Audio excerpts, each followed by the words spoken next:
Hey, what's the deal? It's your boy Big Star, man. Raw Sports, man. I'm here with my guy, C-Ray, man.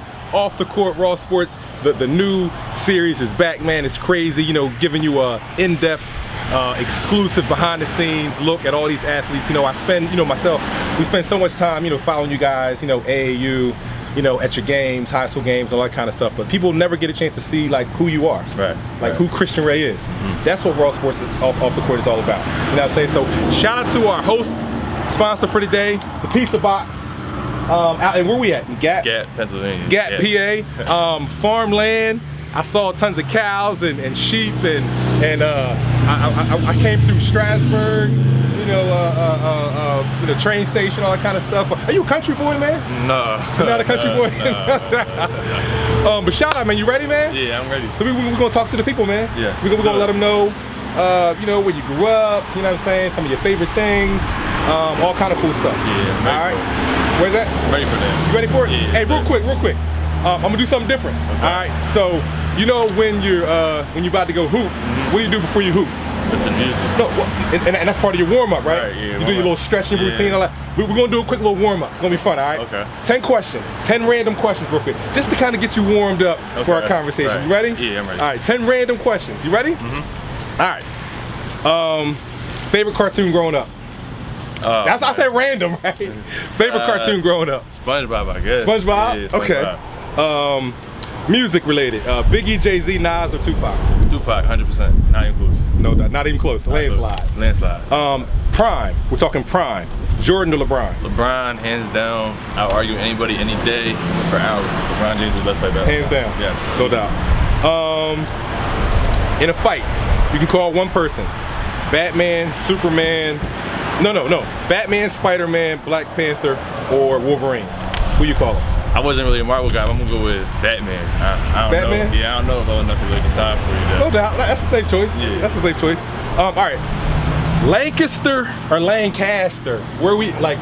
Is it Lancaster or Lancaster? I think it's Lancaster County. I think people that aren't from the area say Lancaster. I say Lancaster. Lancaster? Yes. So Lancaster, not Lancaster? Yeah, Lancaster. right. But I'm not from there, so I can't really tell y'all how to say No it. doubt. So you're an outsider as well. Yeah, I'm an But that's outsider. from your perspective, Yeah. it's Lancaster. Yes. No doubt. Well, I'm like, I grew up in Norristown, so let me see. Lancaster. I think we say Lancaster, like the ad. Right. Lancaster. Kind of dragged it out. Yeah. I don't know.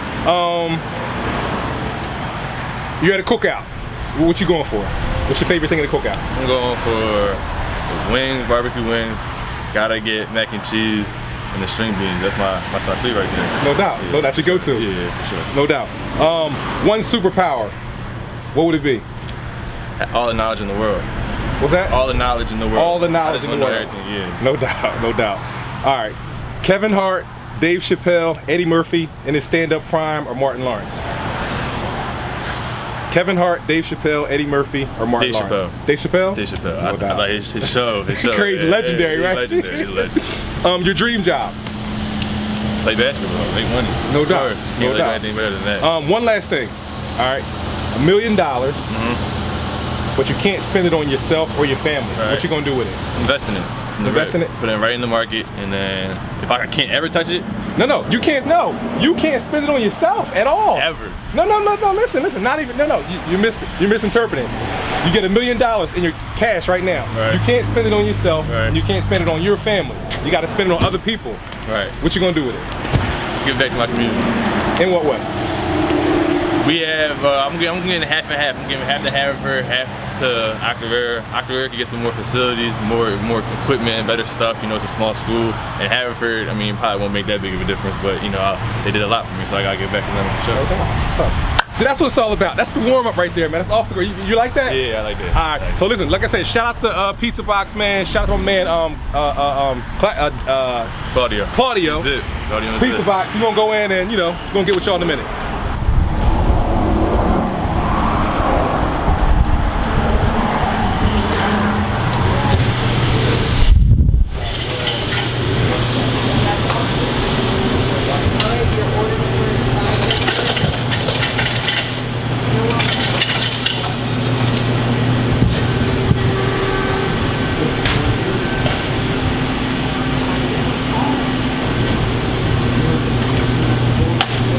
How you doing? fine. Hey, how you doing, Chris? How are you? Can I get a barbecue chicken personal?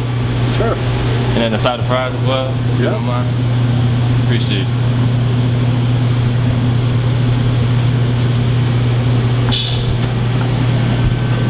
And I'm a first timer, so you're gonna have to order for me. What would you recommend? What do you like? They got good subs, like grinders, meatball parm. I don't know if you like sausages and peppers. They got good stuff like that. The meatball parm sub? Yeah, you like that? Yeah, I mean, sounds good to me. What you think? Yeah, I think it's a good one. Meatball parm. Fries? Yeah, next side. Oh, you can just make the fries large on the side. What's that? Can you make the fries large on the side? Large? Yeah. You want large? Okay. Thank you. Yeah. And try two fountain drinks? Or what do you Yeah, drink? 2 fountain drinks. Yeah, that's good.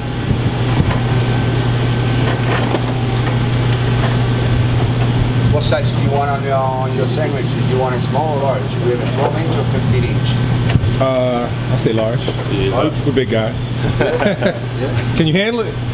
I know I can handle it.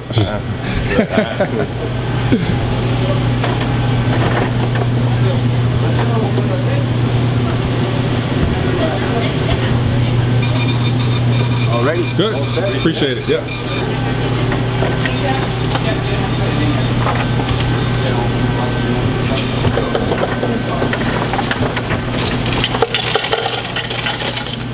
And if you're watching this, I gotta get the water.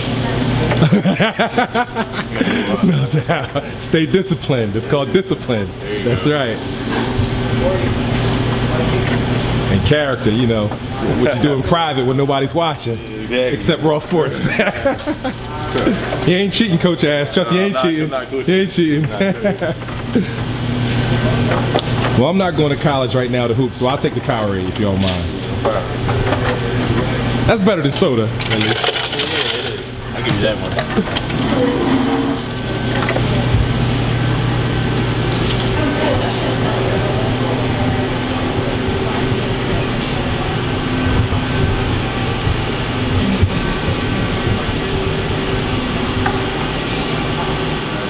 So let's start from the beginning. Tell me, you know, where you grew up and you know what it was like for you growing up. You know, where you grew up at.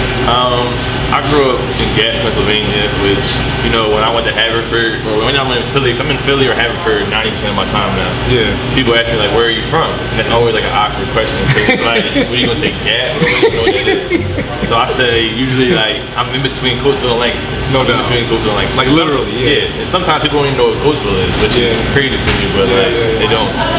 So it's a small town. Like you have like 10 square miles or 700 kids for high school. Like it's small. Like it's something that you have to kind of. It's a small knit community. So it was always cool growing up, being around it. And luckily I didn't grow up really seeing much violence. I saw like some drug stuff, some like overdoses and stuff like that, but I didn't see much violence, which is good. Tell me about your family members, each individual, and just kind of talk about each member, you know, what they mean to you or whatever. So I have my mom and my dad. That's my only tattoos I have on my body. So I got my mom's birthday, my dad's birthday. And what are their names? Sky and Sharon. No doubt. So those two are like my motivation. Like the reason I go. They sacrificed for me forever. Like my dad used to drive me whenever and wherever I needed to go for baseball until 7th grade year, and then basketball. Once I started really getting into basketball, it took me anywhere. My mom was always like that thing, that person that just supported me. So like those two, you know, were huge in becoming who I've gotten, or like getting to where I've gotten, because they were the first ones to believe in me. They sacrificed for me. So like I had the tattoo, so I can always remember that they're with me. And my brother is my best friend. I played basketball with him my freshman and sophomore year at Octavera, and then now I'll be back with him at the SALLE. He plays baseball. He's gonna be a senior while I'm a freshman, so it's kind of a cool transition. What's his name? Jackson. Jackson. No doubt. No doubt. That's what's up, man. And so, basketball, sports family. Tell me, outside you were telling me off the camera about your mom and dad, sports, and where they met and all that kind of stuff. Break that down for me. So, my dad went to Marquette, straight out of high school. He was from Ohio, Akron. So, I'm Cleveland everything. LeBron everything. No doubt. He went to Marquette. Before he could play, he blew out his knees and broke his fingers. Wow. So he had to stop. He decided to transfer to South Carolina. That's where my mom was. My mom really wasn't like, she played some sports growing up in high school, but she wasn't really like, she's not really a competitor. Like sometimes like she tells me and my brother to calm it down because she's not really competitive. Yeah. So, you know, those two I kinda got from my dad, and me and my brother are both like ultra competitive. Yeah. So talking about your brother, I think it's pretty special. Break this down for me as well. You had mentioned outside. You're going to be joining your brother at LaSalle. Yeah. He plays baseball. Yeah. Talk about that. No, it's gonna be great. I mean, like when he first committed there, it was like I didn't really know what LaSalle was, and then when the process started going, it was like one day I really narrowed it down to Princeton and LaSalle. It was like which way I wanted to go, and then quick like I want to go to LaSalle. It was just like surreal to me. Like I'm gonna end up at the same school as my brother again, which is cool because it's like an easy transition. I always had that one person on campus that I had. Yes. That's cool, man. That's dope, man. And you mentioned like your brother played baseball. I think you said something about baseball. So tell me about other sports you played coming up, and then so two-part question. So what are all the different sports you played, and then the second part of that is if not basketball, like what would your next thing be? So first part, what are all the different sports you played growing up? I played a lot, so you know, in this area, I played soccer. No doubt. Like I think a lot of kids play soccer. Were you legit? I was pretty good. I'm not gonna lie, I was pretty good. No doubt. And when's the last time you played soccer? You remember on a team? Or Second grade maybe. Okay. Like, I played when I was really young. So you were a young diaper dandy. Yeah, very young. I played roller hockey because around here they got like, it's not ice hockey, but it's like outside. Of course, yeah. Oh, that's legit too. Yeah, so it was like, I played that until like 5th grade. I was a goalie, but I could never skate, so I just kind of wore like shoes. So I wasn't really in it, but I was pretty good at it, so I just kept doing it. No doubt. My main sport was baseball. I was a baseball player from like the time I began all the way until middle school, and I quit. Okay. Basketball is kind of like a second. Wait, so baseball first. Yeah. Like describe. You said that was your main sport. Yeah. Like how main? Like what position did you play? How good were you? I played short, first, catcher, pitcher. I was always like the 3-hitter. My dad was a Little League president. Okay. So I grew up kind of like at the Little League. And I just, for whatever reason, I had really good hand-eye coordination. I hit the ball really well. So like, I had a chance to be like the star kid on like growing up. If you would have kept it going. If I would have kept going, but it was just so slow. Like, I just couldn't. And then that's when basketball just kind of like really hit me in 7th grade, where it's like I kind of want to like explore this more. And that's when I decided to switch. So 7th grade, you made the transition. Yeah. But prior to that, what's your basketball history like? You didn't just start like, you know, some people say, man, first time I played organized basketball was in 9th grade, and then they just like progress so fast. So what was your basketball history? How were you okay? No, I was still good, but it was all relative. So it was like, Octavera has never had a Division I basketball player in the history of like Octavera basketball. So me and this kid named Dom London, who is at Harkin Community College right now. We were like the best two on the team, and like we were really good. But like, I'm talking about way before that. Oh yeah, that's what I'm talking about. Like, even back, like from the beginning of time when I played with him, like I was good. I played up with my brother. Coach Gene had me always play up because he knew I was going to be like pretty good. Yeah. But I never spent time outside of games and practices working out. Like I don't think my first real workout was until 7th grade, and that was by myself. Like it was just like you go to practice, you go to games. Yeah. So I was good, but I just wasn't like, I didn't know what to invested in it, everything. Yeah, got you. And so, and then now pick up 7th grade when you said, okay, I want to focus more on basketball. What shifted in your mind to make you want to just focus more on basketball? You mentioned like baseball being a little too slow, or I just feel like to me it's just more competitive. Like I don't know, it's like something about the atmosphere. Like even like in 7th grade when you're at a little gym and you pack a little gym, even if it's 7th grade, it still is like a surreal feeling that you can't really describe. So I just like the mindset switched, but it was still like I just started slowly picking it up. And I didn't start working out like I do now until 10th grade year. So I got to HAVERFORD. That's when I really started doing pro workouts with Kyle Sample and going to gym fairs and doing stuff like that. Yeah. And what did you notice about yourself when you started to take it more serious and invest and do the workouts? Like what did you start to know without hearing from other people or not listening to social media like Christian Ray? Like what did you notice about yourself? I wasn't good. Like honestly, when I was in 7th grade, it was like I felt like I was good, but it was, like I said, it was a small pond. Now I'm playing AAU with kids. I played in a team called Team Nesby, which is Tyrone Nesby's team. Yes. And it was like I'm the third best player on that team. So it was like you go from being the best to like a third best on like a regional team. Yeah. And then I took a step to team final black, and then it was like, okay, I'm one of the best on this team. And then I went to Kalo too. So it's like you keep progressing. But you just realize like there's so many kids out there that are just like Yeah, exactly. It's crazy. Exactly. What are some of we talked about it a little bit already, but go back and in your history and let me know like what are some of your earliest memories of basketball, and like where did that kind of love come from? Like your earliest memories of basketball, you holding the ball. I guess when I was in second grade, I remember my last YMCA game. I hit a buzzer beater, so I knew I was going out on top. So I was like, cool. About how old were you then? I was like 7 or 8. I was young. Yeah. But even like that might have been. Besides that, that might have been like the very beginning of my basketball stuff. Like I started around 7. I wasn't one of those kids that started when I was like 3. Yeah. So it was kind of that. And I played in 3rd grade. I played 5th grade with my brother. And I remember those games and playing okay. Those are kind of like the earliest times where I remember like actually playing the game. Yeah. From what you remember? I mean, what was it like playing with your brother? And you said that's your best friend. Yeah. So what was it like? You think playing with him? The guys have playing on the same team together, same jersey. Then y'all in the back of the car after the game, talk about the game. Like, what was it like being with your brother on the team? It was great. Especially because it's an age gap. Yeah. You know what I'm saying? It was great. I mean, I kind of felt like I belonged a little bit. Like, he always accepted me with his friends. They always got me the ball. And honestly, if we didn't play 3rd and 5th grade together, my sophomore year at Acavera, we wouldn't have won, like, I think it was like 23-5. Wow. Because me and him just had chemistry from like, it just kept building. It was like, you couldn't understand the purpose of it back when you were that young, but then when you get older, it's just kind of there. Yeah. So it was great. No doubt. So real quick, give me a snapshot of your hoop history, from 7th grade on. Just kind of talk about each AAU stop, and then Acavera, and then, in Haverford. Just kind of break it down for me. So, just things that stick out, memories, all that. 7th grade, decided to switch. I worked out with this guy named John Breeden. John Breeden, Harrisburg, yeah. Don't know, like Iona? Siena, Westchester. Yes. Breeden, that's my man. Shout out to John Breeden. Yeah. One of the most positive guys you'll ever meet. That's my guy. Small world. Yeah, very small. That's what's up, John Breeden. That's what's up. It was him. I worked out with him. It was like once a week though. Yeah. So I worked out once a week with John. I got in the Harrisburg area or down here? Harrisburg area. Okay. So my dad would drive me. We would just go on like a trip, an hour, work out, come back. And then I think it was Breeden, the fruits of your labor. exactly. John Breeden got me started. And then that's when I decided I wanted to try out.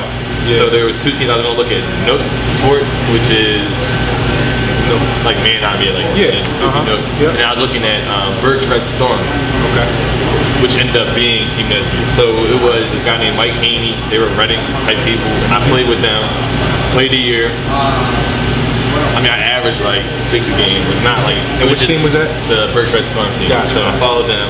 Then changed to Team Nesby my 8th grade year. And then going into my 9th grade year, I had a pretty good year, whatever. 9th grade year, I averaged like 5 points a game. But like you said, we were pretty good. So it wasn't like. Yeah, so then Team Final Black called. Went and joined them for the summer.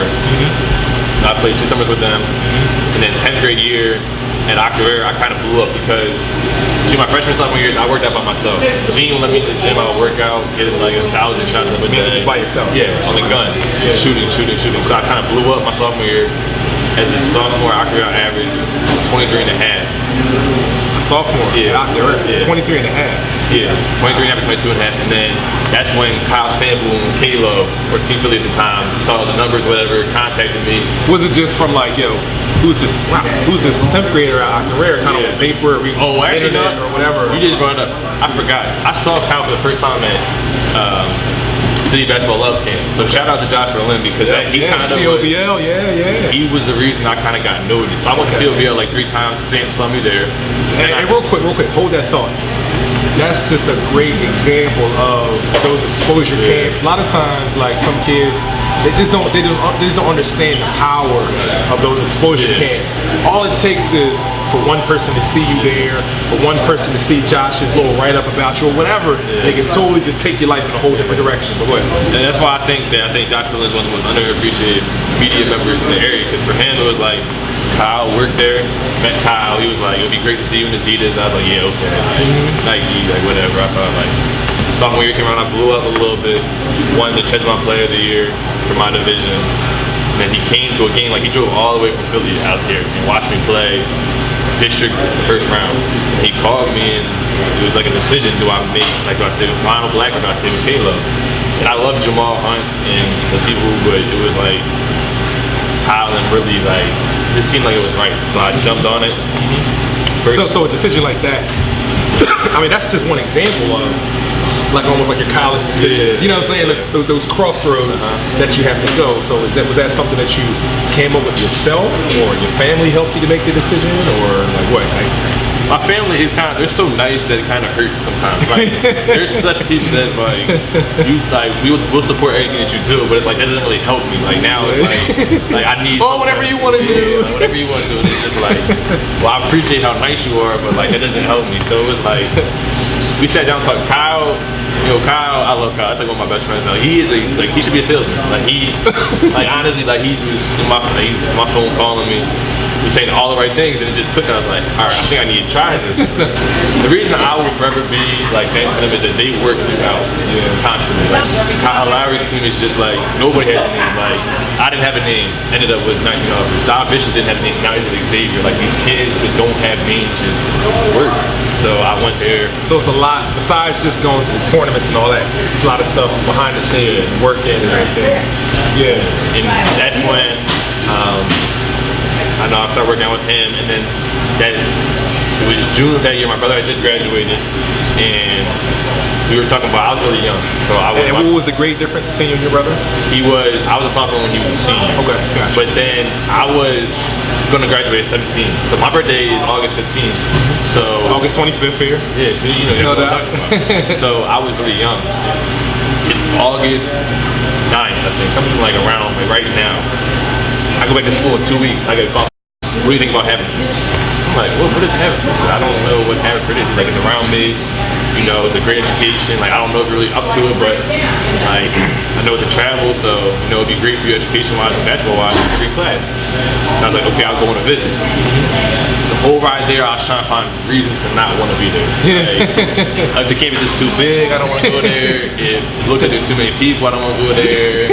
Like, if somebody rubs me the wrong way, like, I was just trying to find something to like. And as soon as it happens, oh, see, that's it. I'm done. I ain't coming here. I don't want to be here anymore. And I was trying hard to find it, but there was nothing. I met with the admissions guy. His name is Mr. McBride. He's like a legend. Like, his dad's a legendary basketball coach. He's a legend.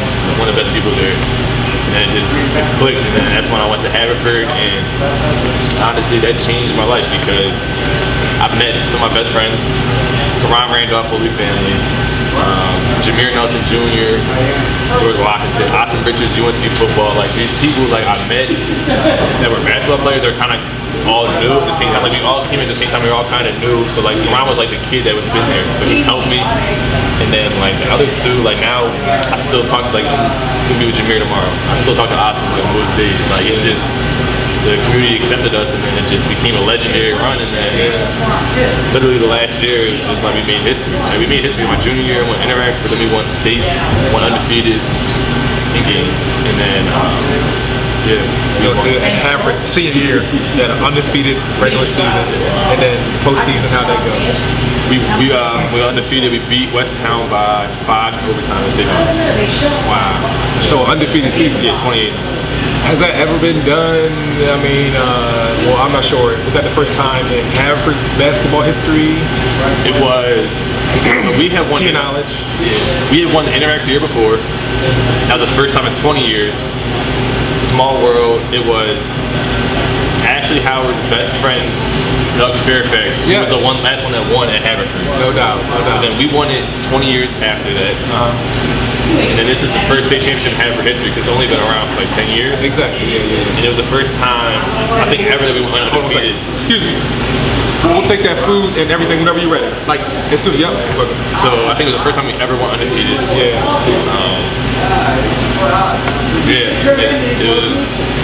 It's really cool because it's just like, I mean, I don't like when people say we went undefeated. Yeah. Because to me it was like, you don't know the losses that we took on a daily basis. Yes. Like, I'm not a person that just showcases the wins. Like for me personally, my senior year wasn't easy. Yeah. I dealt with a lot of emotions, I dealt with a lot of personal stuff. If someone says to me like, how does it feel to go undefeated? And it's just like, I didn't. Like, It was a lot of blood, sweat, scars, and tears that you didn't see. And honestly, like, I shout out this kid, his name's Pat. Every day at practice he guarded me like he was a Division I Duke wing. Thank you. Like he was a Division I Duke wing. Yeah. Oh, any forks? Yeah. Like he, regardless if I had 40 the night before, I had 15. The next day of practice, I would walk in, he would tie his shoes up, and he would get to it. He would guard me hard. And it was just like, thank you, I appreciate that. Awesome. And it was just like, that's what helps win. So it was like, we lost every day, like me and my friends, you know, we lost constantly during practices, we lost constantly in our own personal life. But the thing is that I don't think people understand is that like, those moments help you. When we're in a state championship game and we're down by 3 with a minute and a half left, you don't feel pressure because it's like you've been through so much throughout the year that you're there. Yeah. You're good. Yeah. Shout out first, we gotta take a pause, man. Shout out to our sponsor, Pizza Box, man. So tell the people what Big Star has here, man. That's what you recommend? Parm. It's pretty good. I like it a lot. And I got a personal buffalo chicken, barbecue chicken. It's my thing right here. Yo, actually, that's actually like honestly like hands like one of my favorite right now. Oh, really? I probably would have got that. I didn't hear what you said when you ordered. That's you can upset it if you want. No, you do your thing. Your work ethic. You talked about it a little bit earlier already. Tell me about your work ethic, type of drills you do, and like some of your favorite drills, all that kind of stuff. I like being in the gym. The one thing that like a lot of people will say, if they like really mention me, is gonna be that kid's gonna work like really hard. I'm in a position where, you know, like I told you earlier, that I still feel like I'm not even close to as good enough as I need to be. So it's like every day, you know, we gotta get better. And so I work out when I'm not anymore if I'm in college, but before I used to work out with Kyle Sample. He has his own little pro training thing. So I work out with guys like Reggie Redding, Villanova, Ramon Moore, Malik Waynes, Wanye Green, Tyreek Duran, Javon Pinkston, Taj Bell. So you're talking about guys that are like McDonald's All-Americans, went to Villanova, now they're making like a lot of money overseas. So it was like that exposure, and it was good. So some of my favorite drills, I'm a competitor, so like I love competition Friday. So what we do is we work out all week, Monday, Tuesday, Wednesday, Thursday. He breaks you down into positions, and then on Friday is competition Friday. So you do like 8 shooting spots. The winner wins, and then you play one-on-one. It was my favorite drill because it's like you win or you lose.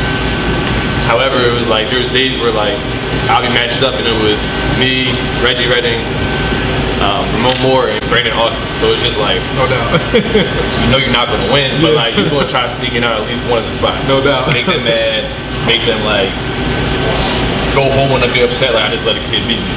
So doing that kind of stuff. Besides that, I like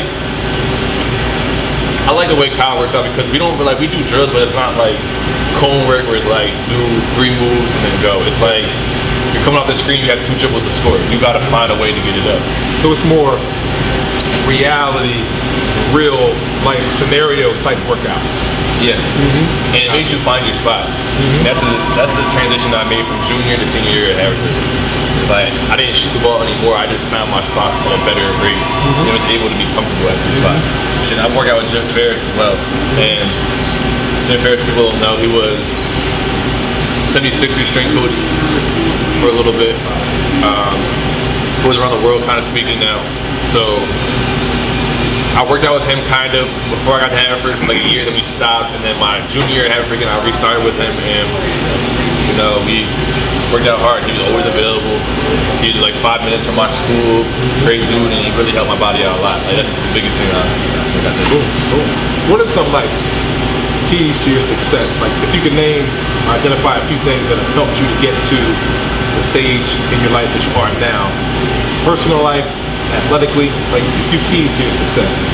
It's like my mindset, kind of like the thing that I pride myself on the most. Like, to me,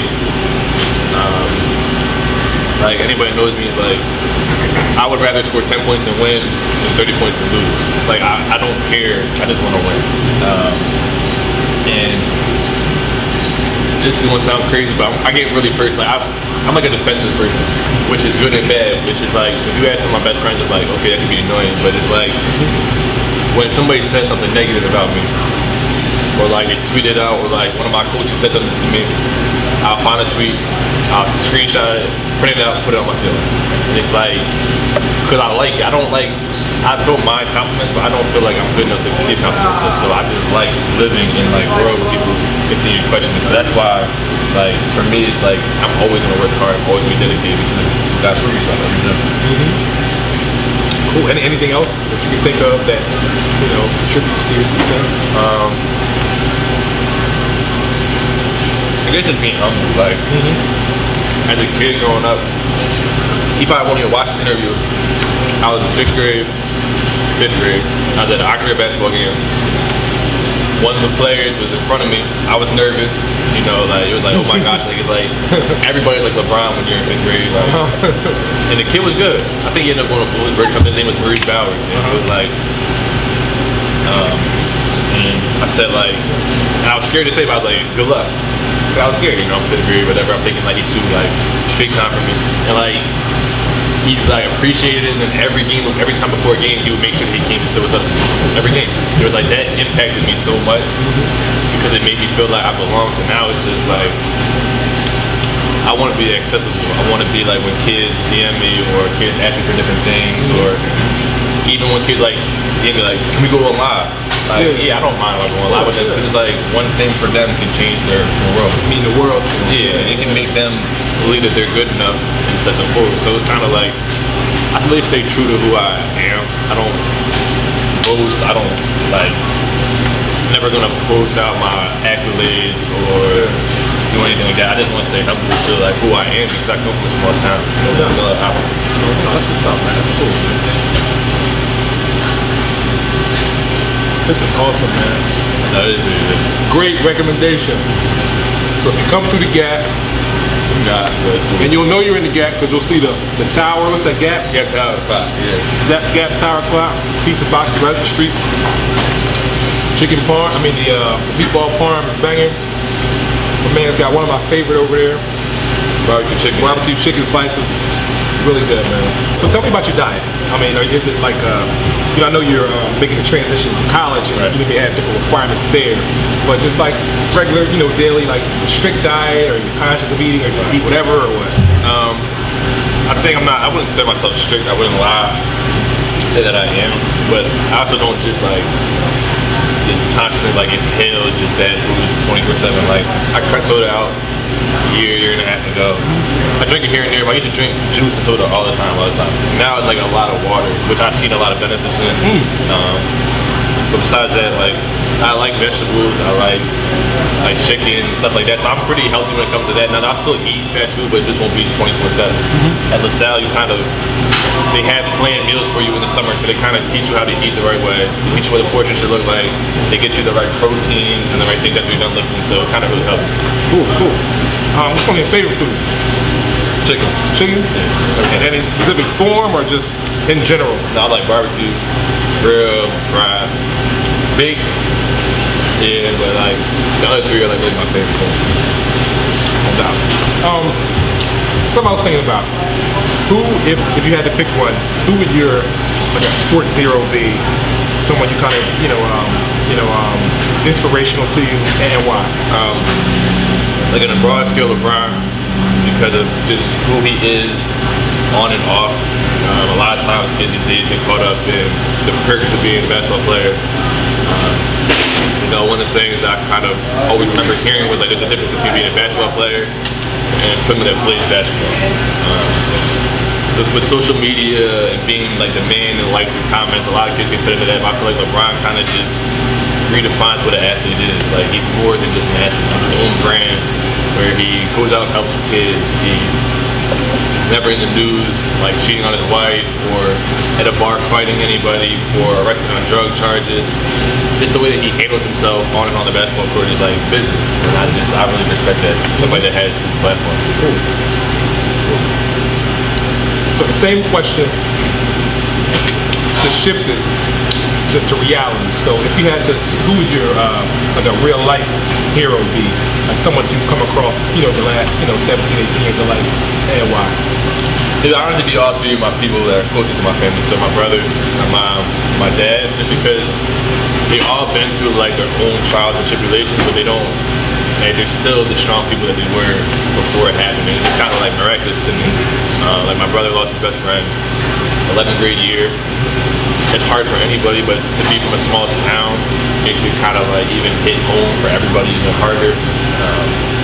My mom, she's dealt with different things where it's kind of like, I don't know how she did it without breaking, but she always made sure that she was still strong. And my dad was just always like, all of them are really selfish, but he really just puts everybody first. Like, he will do anything for somebody just to make sure, like, for somebody else before he does it for himself. He'll be miserable as long as he makes you happy. And it's like, not everybody has that kind of parent in their life, and I'm like really blessed to have. Okay. What are some of your strengths? Like, describe your game and some of your strengths and it's kind of like a given from like Haverford. Kids always get to like IQ. I feel like it's probably like my go-to thing. Like, I feel like I've always been able to score.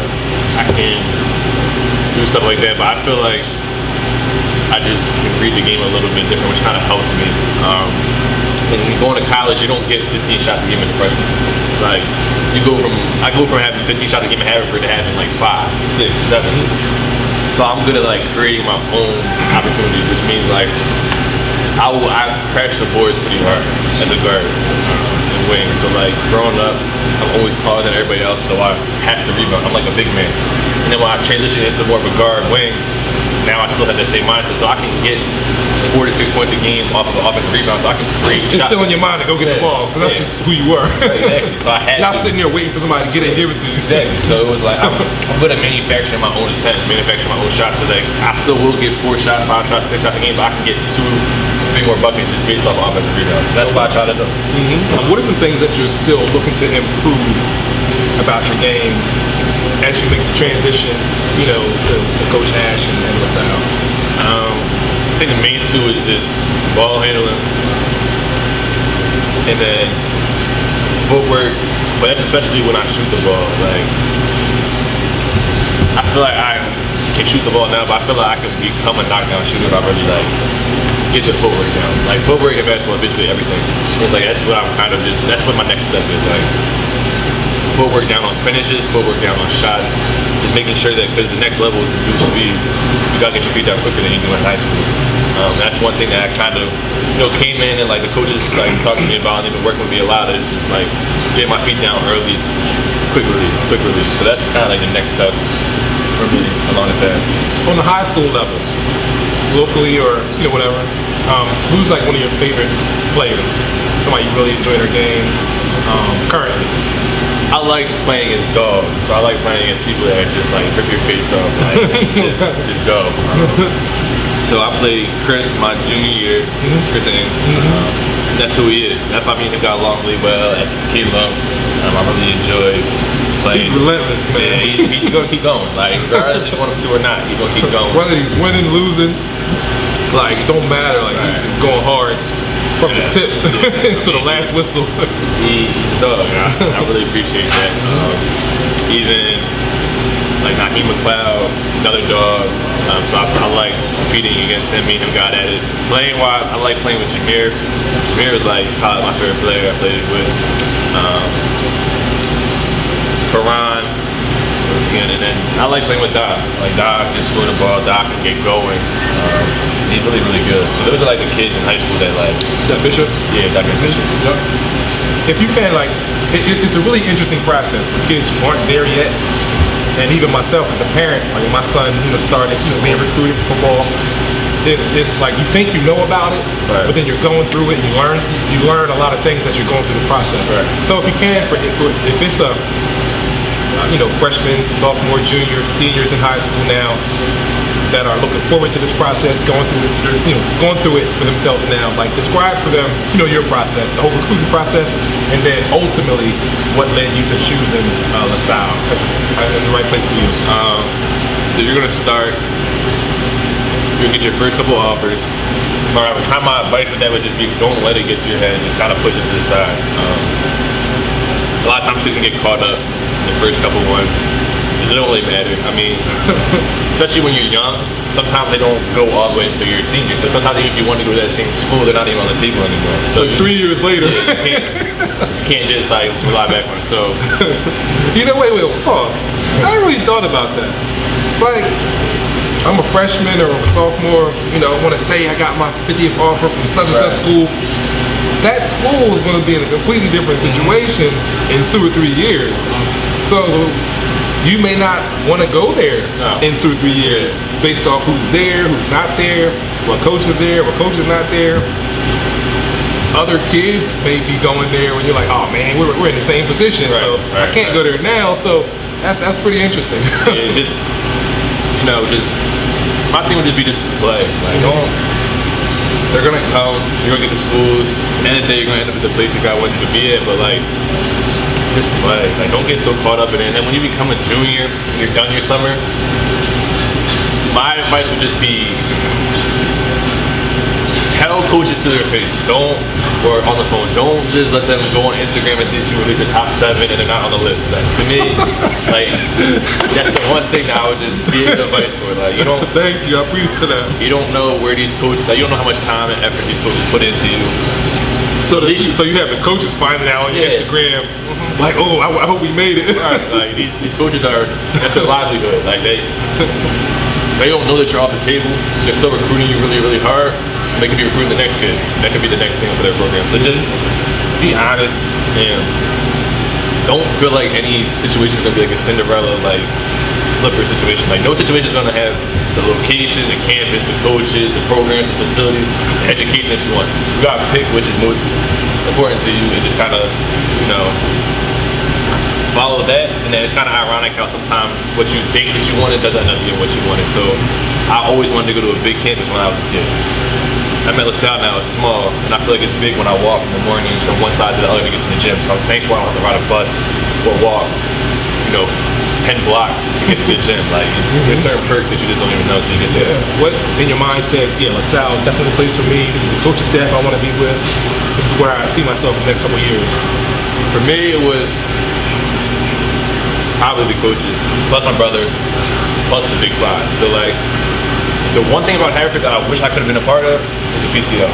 Like, I feel like I kind of was a part of, like, Philadelphia history without being really a part of Philadelphia history. And, with the coaches, it kind of felt like another, like, Halo situation. It sounds really weird, but it's like, to me, like, Ash and Kyle Temple talked the same way to me when I first talked to both of them. Kyle Griffin's from K-Love. He played with Team Philly, played with Kyle in the back in the day. Kenny Johnson was like the one that was closest to me. It's coaching staff? Yeah. And he was like really like pushing me, and it just felt like, like he really, really wanted me there. They all wanted me there. And Donnie Carr is a Philly legend, so it's just like, we had 4 coaches that all like really, really know what they're talking about. In a city where it's that basketball in the country, like you can't really pass up on the Big Five. So my hardest thing was just how you turned down Princeton. Like, it's a degree, but then and there I had to kind of. Shout out to my man Princeton. Speaking of Princeton, look, commercial break. Shout out to my man Drew Freiberg, man. Oh yeah. We're all sports family from State College. My man Drew's over at Princeton now, man. But yeah, Princeton would have been a great opportunity as well. Like, these are all great opportunities. Right. You know what I'm saying? Just gotta find the right fit for yourself. And as you narrow it down, you're talking about the coaching staff and Big Five, so that's what made LaSalle make sense for you. Right.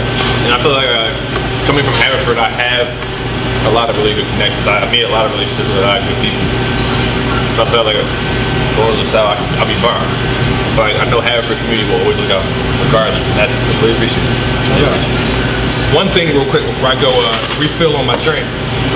You talked about, as you were breaking down the coaching staff, one in particular, well, I'm sure each coach has their own history, Coach Ash and Drexel and all that kind of stuff. But do you know the magnitude of your coach, Donnie Carr, and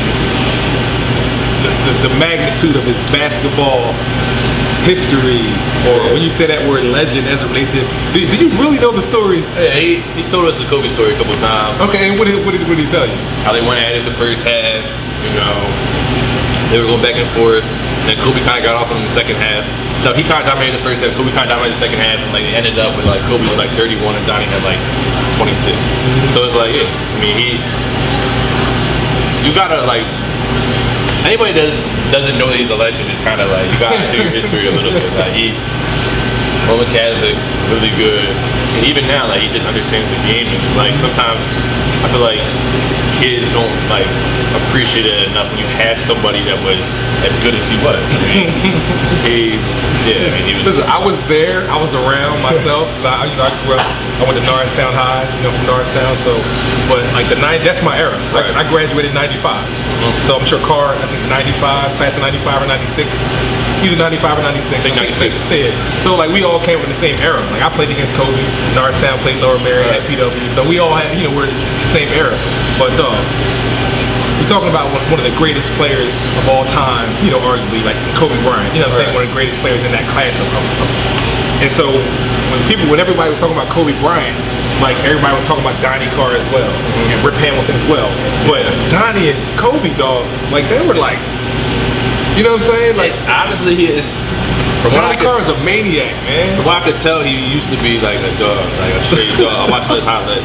He was a maniac. He hasn't changed. That's why, like, it's part of the reason that it makes us have different cultures. It's like we're not always gonna get along. Me and the coaching staff not always gonna get along because at the end of the day, I'm trying to win. They're trying to win. They hate losing. I hate losing. So it's not always gonna be like some of us hesitant. But the one thing I do know is that I look on the sideline. I got 4 dogs that are ready to go to war. No doubt. One last thing, and then we'll transition. We'll go. So the court, real quick. You said it was a court that you grew up playing at. Yeah. It's in the area. Does the court, like the park or the court, have a name or? I don't think it's called anything. We just call the Parksburg Courts.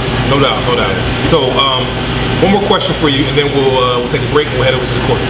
All right. So let's talk about school. What type of student are you? Or were you? Are you?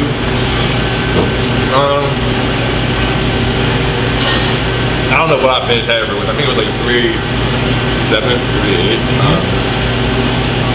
It's hard because like Octavera, I was a really good student at Octavera, and I transitioned into Haverford. And to be honest, a lot of people go back home or whatever. Like, always gonna struggle, like you're not ready for Haverford, both basketball and education-wise. And then like it really changed the way that I think. Like it made me appreciate learning. Like when you go to school like that, you gotta find a way to appreciate learning because whether you like it or not, you got everything that you gotta do. You still got a 10-page paper doing too. Like either you're gonna appreciate it or you're not. So I feel like just going to a school really like opened up my mind and made me like really appreciate like wanting to learn more. So now I'm going to the SALLE and I want to learn what they're going to teach me. I'm not just going to classes just to go there. I actually want to like do well. Yeah. So do you think? And I'm a firm. I'm a man of God. I believe in God and everything, and how that nothing's by accident. Everything happens for a reason. So do you think that Haverford prepared you for like academically and everything, like the structure, the academics, all that kind of stuff, prepared you for what like now what you're jumping into with the SALLE? 100%. That just created. I believe the same thing. So I don't think that everything really kind of happens like it's supposed to. Like everything you go through kind of has a bigger meaning to what it is. And it's crazy to think about because there's different paths. Both paths I feel like I could have been successful at. I could have went to Octavera, stayed at the team final flag, went down that path. I could have went to Haverford, went to Kilo. I felt like it was just what God wanted me to do. I did it, and now like it pays dividends. Like coming from a school like Haverford, just like I not only the education, but the people. Like I went back yesterday, and I just wanted to go back on my way to work out before I lifted to go see the admissions people because they were my people. Like it's your family, So it's just a community that I really appreciate. Yeah, so you think that like later on, years later, you'll still be stopping by Haverford, Oh yeah, of course. I mean, games, checking your people. I seen who's still there. I had to be back this year. They actually have a pretty good team coming back again. They have Jamil Brown, USA kid. Yeah, Jamil Brown. I definitely shout out to Jamil Brown. Definitely gonna be down in the holding down. Jamil, Christian Clover, Tyler Seward. Hey, they're good. Cool. It should be good. Cool. So you want to make a transition? Yes.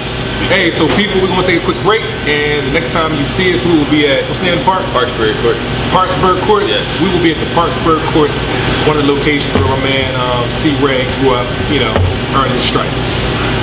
Yes, sir. Riding with C. Ray.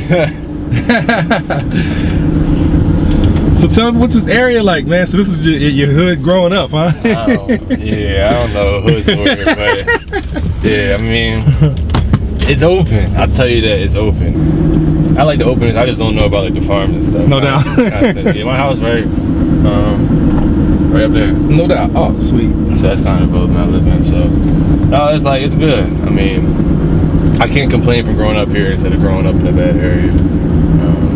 You learn a lot. It's kind of cool. Hey, so you when I asked you about your real life heroes, you talked about your family members and the different reasons as to why. So and that question kind of reminded me of something.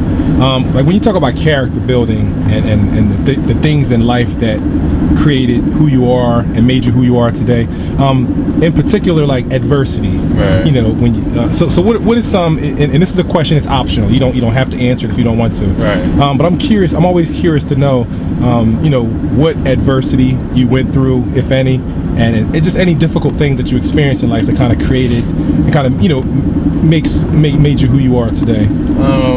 Yeah, I mean, for me it was kind of like, I'm blessed because I don't have like none of my family members died. None of my friends really got shot. I played basketball with some kids that have gotten shot, but I haven't really been like close with anybody that's gotten shot.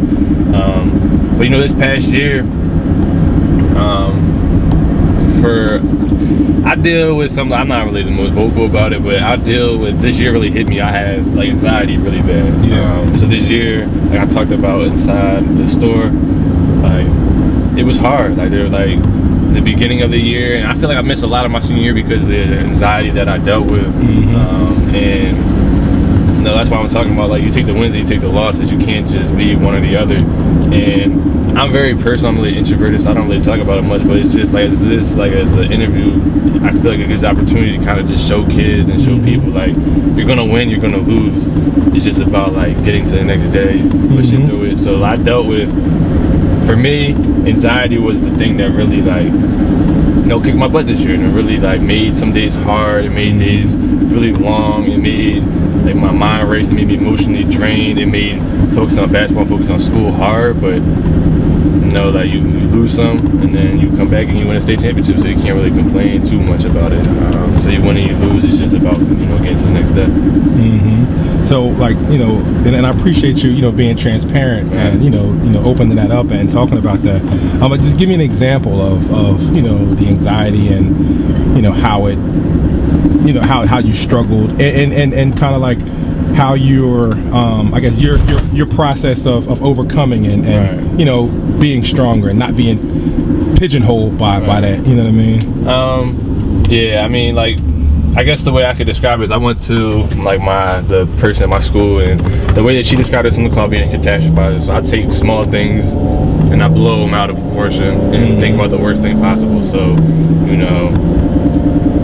I don't do well on the test, I'm about to fail that class, or let's go to the extreme. Yeah, it's always to the extreme. So like when you live your life constantly, it's like I'm chasing, because like a lot of kids, like they're playing basketball for fun. That's what I like to do, but it's hard because you got some certain expectations. Like I'm chasing the Haverford School basketball all-time scoring record.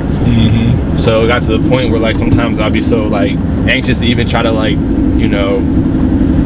dunk the ball or like try windmill or try doing different things. I never even windmill in the game, and I was going to, but in my mind it's like, okay, if I miss these 2 points, then what if I don't get the record because of these 2 points? Like it's just little tiny things that I just blow out of proportion, and then, you know, I finally kind of started to get my groove out of it. And then December 29th, which is my mom's birthday, I played against Cherokee High School. Went up to dunk on a kid. That was never really what I like to do, but I tried it. Yeah. Went off on one. He took a charge under my feet, came down, broke my left hand wrist. So I was, you know, dealing with that, and then that became another source of anxiety because it was like, why does my wrist hurt? Next day I couldn't dribble. I didn't go to the trainer because I knew that she was gonna like micromanage or whatever. Yeah. Didn't go to the doctors. Just was like constantly worried, like, what happens if this happens? What happens if this happens? Like, what happens if I ruin my career? So, you know, I'm just in the stages of just, you know, talking things through, just taking like effective habits to kind of like ease it a little bit. Yeah. The movement in the NBA kind of helped me like become more open with it. I've been dealing with it a while, but like when you see like Kevin Love and DeMar DeRozan and people like that who deal with real life stuff, it kind of makes it easier for me to talk about my own personal. Makes it normal. Yeah, it makes it more normalize it. Right. Yeah. And it's funny you mentioned it. I remember seeing you down at the Nafrio in Conshohocken. Yeah. And I saw you with your wrist was you had something on your wrist then, right? Yeah. Am I right or wrong? It was the day before my surgery, so I broke it December. Like I saw your wrist, and you know I ain't want to say anything, but I just noticed it. I was like, wow, see Ray's got something. His arm's messed up. Yeah, I broke it back in December. I thought it was a sprain. The next day I couldn't use it to dribble at all. I thought it was a sprain. Didn't think much of it. And then it was like, down the Frio was coming up. I'm like, I'm going to play down the Frio. I want to play down the Frio. And then they're like, you know what, let's just go to the doctor, make sure that everything's cool, put you in a splint to like heal the sprain. You never really slowed it down. And then the doctor came in and was just like, your wrist is broke. Wow. And it's just like that. Now I'm out for 2 months. And it's just like, dang. So it's crazy how life can, you know, do certain things to you. Yeah. Does your, you know, I heard you mention, and you know, faith and stuff like that. How has your faith, you know, been helpful in helping you to, you know, deal with the anxiety or just, you know, things like that?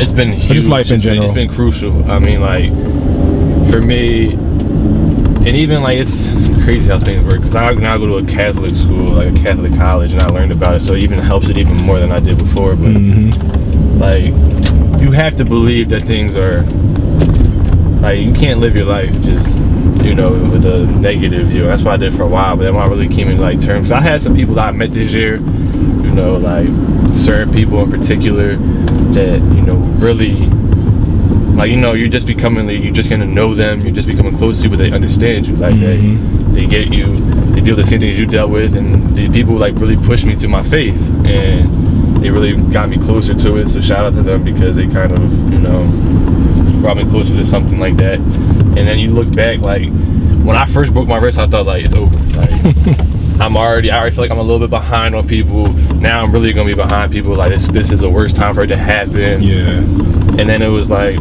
the good thing about it is, you know, I had Kyle Sample and Lonnie to help me. Donnie Carr, you know, dealt with his knees. So like on my official visit, he sat down with me and just talked to me about, you know, not rushing things through, how he wished that he could have just slowed down a little bit. So when you have things like that, you know, you come back, and now I appreciate the game even more because I know what it's like to not be able to have it. So like, everything's a blessing in disguise. It's just, you can't see it at times. No doubt. That's powerful, man. And it's helpful when you're able to kind of put, after the fact, or as you're still going through the process, to be able to put things in perspective like that. You know what I mean? You can't. I don't, honestly, I feel like I kind of just said it just to say it, like, you know what, like, this is just part of God's plan. I broke my wrist, and I said it, but I didn't necessarily believe it. Yeah. And now looking back on it, it was like, it happened at the perfect time for me. It was the slowest time of my basketball career. Yeah. I'm glad I kind of just got out the way. I learned from this. Like, if this was going to happen, just get it out the way now. Get it out the way now. You don't want to do it. No doubt. So yeah, it's Parksburg. So Octavera is made up of five little, like, towns, I guess you could call them. There's Cochranville, Acton, Christiana, Gap, Parksburg. Parksburg, this is like the most, I wouldn't even, like, obviously it's not a city feel, but it's like the most like close together that people live in Octavera. And down here You know, they got a new Planet Fitness, they got Family Dollar that I used to go to all the time. And down here it used to be really packed. Like, it used to be like you could come down here when I was growing up, and you know, people would be at these courts 24/7. Wow. Like, it used to be. Now you don't even have kids here. The nets aren't even up sometimes. Time change, man. Time change is a big one. I can imagine, like, just what the atmosphere, what it was like. It was You crazy probably couldn't down wait to get over here. Like, I get to the courts, all these cars and kids from everywhere. Yeah, it's 2 courts. Yeah, it used to be crazy down there. Glass backboards, that's nice, man.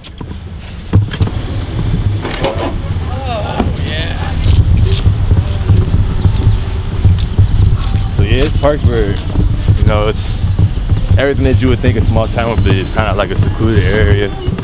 Nobody really went to those ones, but this one was like the main one. If you got on this one, So this was the like, main stage right here. it was cool because it was like different environment all the time. So there'd be days where you would come down and it would be kids your age. There'd be days where you would come down and it would be some older kids. And then it was like once or twice a week you would have like the old guys. Like, the guys come down. And that's when it really was tested. Like, who are you? Because even to this day, like, you could be a great high school player, you could be a great middle school player. When you play someone that's 40 years old and knows how to use their body, like, they're gonna kill you. So you kind of just gotta earn your stripes. So this is kind of where I went.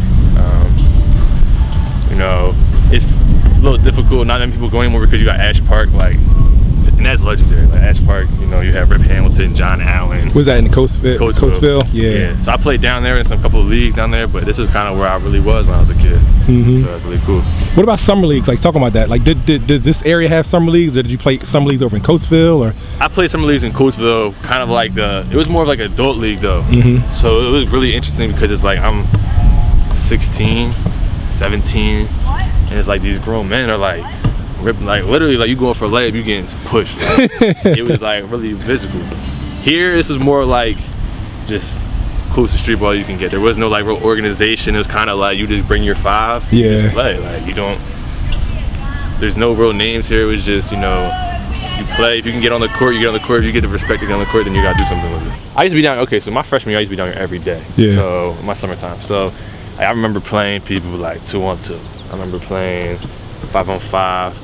I remember, I do remember there was this one guy that you just gotta stay away from. Like, you drive, you gonna fall. Like, he gonna foul you hard. So I just remember like this one time, like just the first time actually getting like hit by it, and it was like, and it hurt. But like, what are you gonna do? Like, complain about it on like the pavement? So like, that's kind of where the toughness comes in, and that's where I kind of, you know, am learning, because a lot of people will look at like where I'm from, Octavera, Gap, Pennsylvania, like, oh, the kid is not tough, this, that, third. But it's just like everybody else, I kind of had to make my name on like something like this, and that brings toughness. You know what, that's funny you said that, man, because when I was on the way down here, I was thinking of, you know, when I was thinking of different questions to ask you, like, okay, one of the qualities that I appreciate and notice about your game, like, all right, remember when I saw you and you hooped at the Battle for the Bell at Emotep, and you got MVP that game, and I was just in my mind like, yo, this fool's a beast. Like, he's gritty, grimy, tough, you know what I'm saying, and all the above. And you know, usually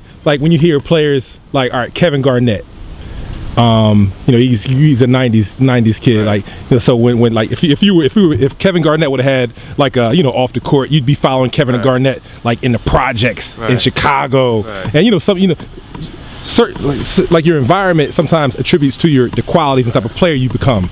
You hear some players, oh yeah, man, you had to be tough, you know what I'm saying, because coming up in the projects, you had to be tough. So on the court, you know what I'm saying, it kind of translated.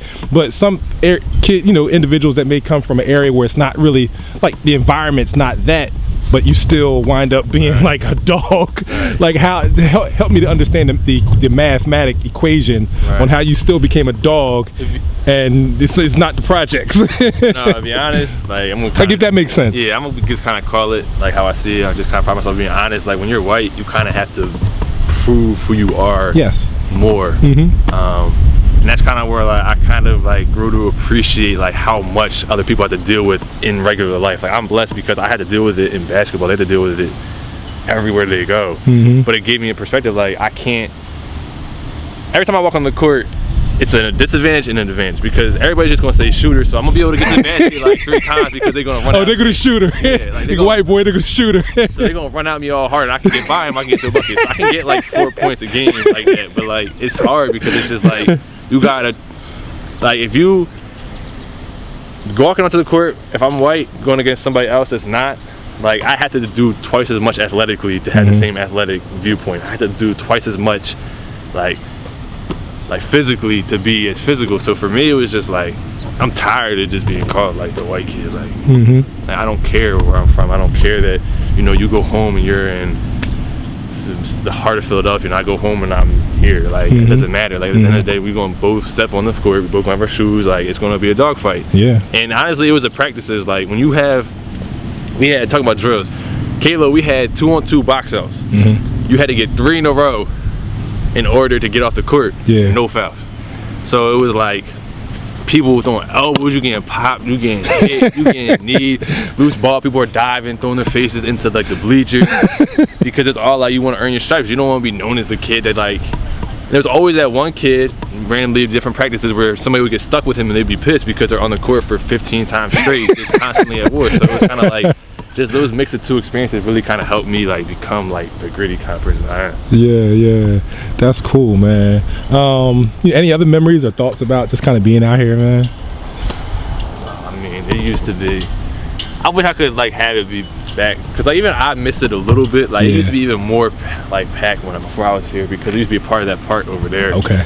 But it's just kind of like it's sad to see like I come down here, there's like nobody down here.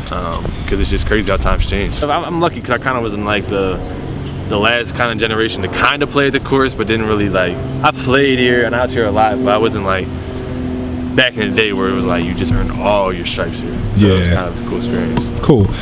You're pretty diverse and pretty normal guy, man. I appreciate this conversation. What do you do, like, let's not basketball. What do you do besides basketball? What do you like doing for fun, hobbies? So if you're not hooping, what's going on? Honestly, I don't really do much but play basketball. It sounds crazy and everybody says it, but it's like my schedule, like in the fall this past year, like how do I have time to do anything? Like I would wake up at, this is when I was at Haverford still, so I would wake up at 5:30. Haverford's an hour away, so I would leave the house by 6 to get to Ferris by 7, work out from 7 to 8 every morning, do recovery 2 times a week, do like actual workouts 2 times a week in the morning, go to Haverford from 8:30 where school started until 3:30, and then I would have open gyms from like 4 to 6:30, and then that's still an hour back home. So it's like I'm gone from 6 to 7:30 because of my commute. And even now it's like Ash has us doing stuff. Coach Ash, she's gonna get mad. Coach Ash is gonna have stuff, doing stuff from 7:30 in the morning until my last class at 9 at night. So like I spend a lot of times with my friends. I'm more of like a, I'm sorry, you can turn this way so the sun's not in your face. So I play video games. I play 2K. I play some of that stuff sometimes. What team you play with? I'm a Cavs fan, but now it's kind of hard because they suck. So it's like, you can't really play with them. But I spend a lot of time with my friends. Like I'm always, with Jameer, Awesome, even kids back home whenever I have a chance. Like I like being around, like my people. Yeah. Cool. Speaking about goals, I'm sure you're a thinker. I'm sure you stay humble and you constantly want to improve and all. What are some not even doesn't even have to be anything basketball related. What are some of your goals for yourself? Just personal goals, things you want to accomplish, or just future goals, short-term goals, long-term. I guess like personally, I just never want to lose like the sight of who I was, where I necessarily came from. That's why I kind of appreciate being able to do this interview where I'm at, because a lot of kids like want to put on a front.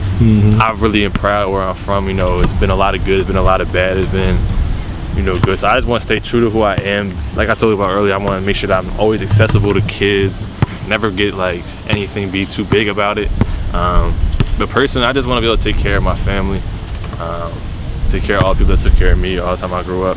So if that's basketball, which I wanted to be and which I'm gonna have to make it be, then I'm blessed. But I'm also not stupid. I know that God controls it. So if something were to happen, God forbid, like I get injured or something else, I make sure that I have like my degree in what I wanted to do, so I can continue to just take care of the people that took care of me all my life. No doubt. no doubt. And one of the last things I want to do is like, so it's a kid watching this right now. Right. They're watching. They're in there. They're either going through some things that you went through, whether it's anxiety or just growing up, adversity, trying to get on the AAU team, chasing championships, basketball, trying to improve, be the best they can, whatever. Speak to that kid right now. Give them some advice, just on life, basketball, anything. I guess the thing I would say is just like, I believe in you. Like, even if I don't know who you are, like, I feel like everybody just needs one person to believe in them. I had that one person. I had a couple people believe in me. I know everybody that's successful just had that one person to believe in them. So I believe in them, whoever it is. I would just tell you, like, just really embrace adversity. Don't run from it. Everybody deals with it. The most successful people in the world usually had the most messed up childhoods or deal with the most stuff. There's always a message behind it. Don't be scared to not be a man if you need to get mental help, or if you're dealing with some stuff, don't lose sight of who you. That's my thing. Like, don't. It's cliche, but do what makes you happy. Like, don't just try to please everybody, because your time's gonna go by fast. And just be happy. And I guess the last thing I would say is that anybody that's watching this, if you have any questions, basketball related, what can I do? What did you do back in the day? Have any questions about my anxiety? Have any questions about where I'm from? Have any questions about LaSalle? Or even want to come see a game? My DMs, just DM me. I'm pretty good at responding to everybody that DMs me. And just reach out, because I'll make sure that I can, help you. Or I have friends that dealt with a lot of stuff too that will be willing to help you as well. So you can reach out whenever. Shout out to Raw Sports, man. Coming all the way out. Lancaster County, Gap, Pennsylvania. I appreciate it. It's huge. Check him out. He's everywhere. And get with him. I was talking to my man Big Star, and he told me, yo, I got this Raw Sports thing, Ray, and I need some inspiration for my youngins. And I said, I got you. But I'm thinking, what's going to influence them more than a story about them? This ain't got nothing to do with me. It's for all y'all in the struggle, chasing your dream. Check this out. Little man in the park with a ball in his hand and a big dream. Parents ain't got much money, but he swear that he gon' do big things. Young buck from the block had a shot ever since he was 16. No jail, no guns, no pot, no drugs, no cops. You could tell that the kid clean. Wanna do it big, but it's hard though. Wanna play ball, but he need a job though. Mom need help with the bills. How the hell they gonna make it? Only God know. He go to school every day, but his clothes don't match, and they laugh at him. He ain't got not a dime, he can go Columbine any day, pull out and just clap at him. Mama said, just pray, work hard, dream big, don't stop, then you can get back at him. Then she looked back at him, told him get up off his ass, go and take another crack at him. He was in the gym for a year straight, running up and down in the staircase.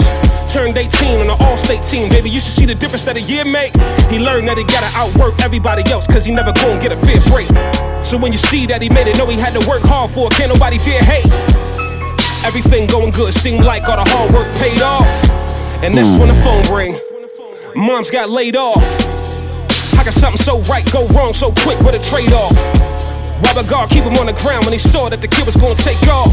Now we gotta quit the team, now we want a little nicotine. Now we feel like God ain't real, man, it's hard in the field when you gotta pick a different dream. Hit the L, took a sip of lean, tears fall with a bitter scene. You ever seen him scream? He's about to really curse God, but his mom said, don't say stuff that you didn't mean. That fast God intervened, it was him, nothing in between. Felt like he was in a dream. He got a call from the NBA, you got 3 different choices, pick a team. I figured wouldn't nothing inspire y'all more than a story about y'all. Shout out my man Big Star, Raw Sports. Shout out my man High Def on the beat. Izzy.